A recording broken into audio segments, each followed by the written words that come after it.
Hello everybody, this is Mark Lanier with your video thought for the day. So for the last several weeks, I've been trying to do themes of video thoughts, and so we'd have 5 in a week, and each 5 would rotate around a theme.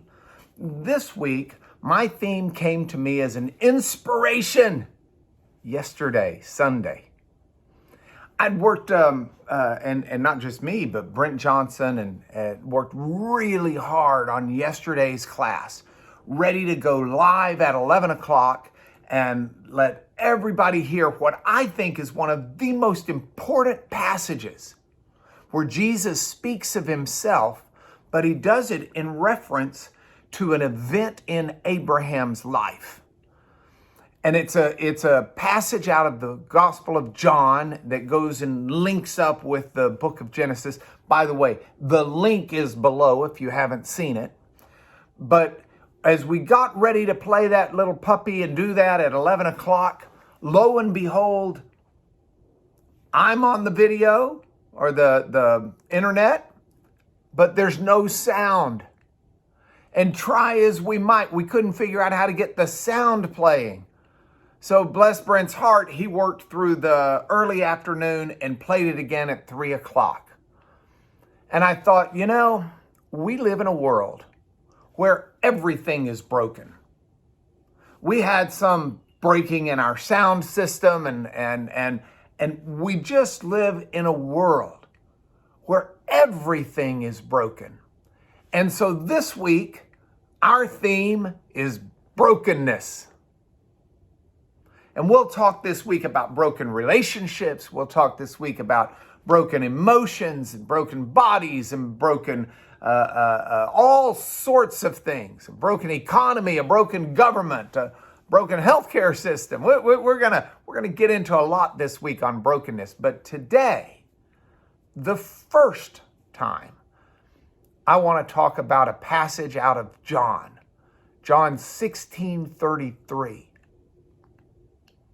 Jesus has just finished what amounts to 3 chapters of John in giving last instructions, last teaching to his apostles before he goes to his death.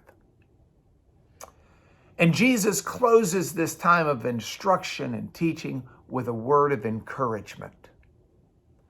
He says to his followers, his apostles, he says, "These things I've spoken to you so that you might have peace in me.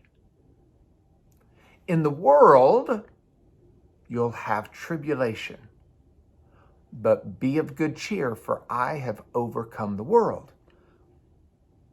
Now, I can see the beginning of that and the need for the beginning of that to Jesus Christ, who is headed to the cross to die for the sins of the world. If anybody understood the world was broken and people are broken, it was the Lord Jesus. It was a broken world that not only he was going to redeem, but it was a broken world that would send him to the cross. He'd done nothing wrong. But this is a broken world, and Jesus wanted us to know he recognized that. He understands that everything is broken. And so the beginning of that verse makes sense in and of itself with him going to the cross.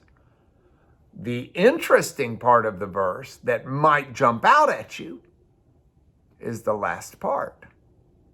Right before his crucifixion, he tells those closest to him, "Be of good cheer." Because, and this is Jesus speaking, he says, "I have overcome the world."